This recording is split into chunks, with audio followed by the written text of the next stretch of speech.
আসসালামু আলাইকুম, কেমন আছেন সবাই? আশা করছি সবাই ভালো আছেন। টানা কয়েকদিনের বৃষ্টিতে বারান্দার গাছগুলোর কি অবস্থা সেটাই একটু ভিডিও করে নিলাম। মাশাআল্লাহ, গাছে অনেকগুলো ফুল ফুটে আছে।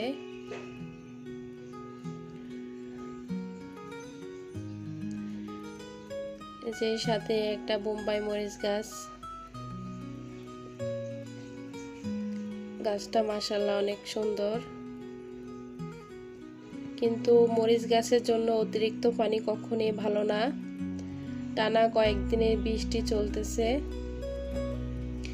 এই তো এখানে এটা কি গাছ যেন হয়েছে, সম্ভবত কেশরাজ গাছ। আমার কেকটাস গাছটার সাথে এই গাছটা হয়েছে, তো আমি এটা উঠাইনি, রেখে দিই। পাশে একটা বাটিতে আমি বিলাতি ধনিয়া পাতা গাছ লাগিয়েছিলাম, তো ওটাতে অনেকগুলো পানি জমছে। এগুলো আমি একটু পানিগুলো ছেঁকে নেব।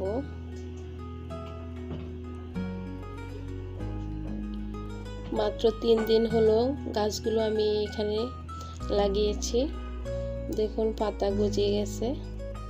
তো এটার পাশে ক্যাকটাস গাছটাও রেখে দিচ্ছি।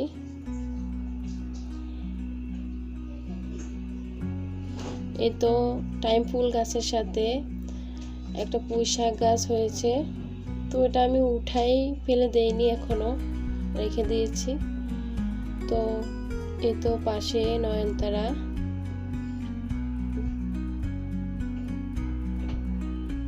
ফুল,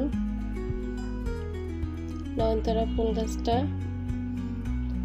সাথে আমি এখানে একটা মরিচ গাছ রেখেছি। তো এই গাছটা আমি বাহিরে দিয়ে দিয়েছিলাম যাতে ভালোভাবে রোদটা পায়। মরিচ গাছে কিন্তু রোদ লাগে, এ কারণেই আমি এটা বাহিরে দিয়ে দিয়েছি।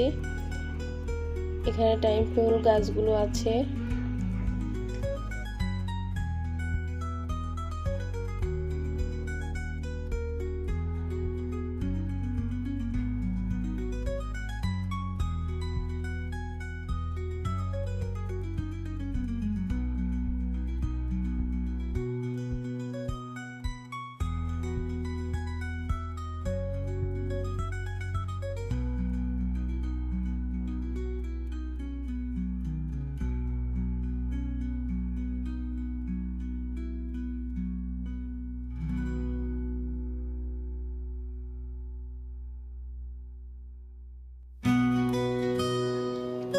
বাড়ি থেকে আমার জন্য কি পাঠালো সেটাই আপনাদের মাঝে একটু শেয়ার করলাম।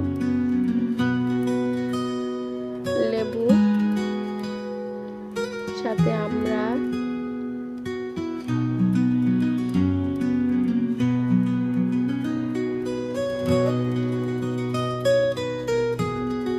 কাগজি পাঠিয়েছে। এগুলো হচ্ছে আমাদের গাছের কাঁকরোল।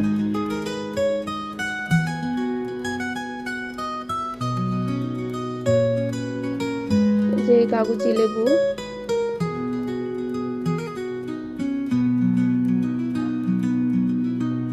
সাথে পাঠিয়েছে একটা ছোট মিষ্টি কুমড়া। মিষ্টি কুমড়াটা কিন্তু অনেক কিউট। পাঠালো কাঁঠাল।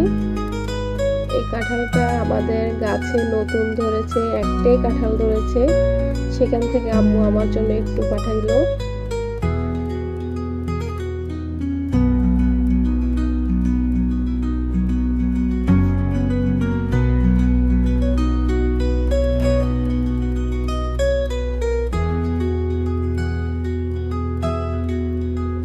বিলাতি ধনিয়া পাতা, সাথে পাঠিয়েছে পুঁই শাক।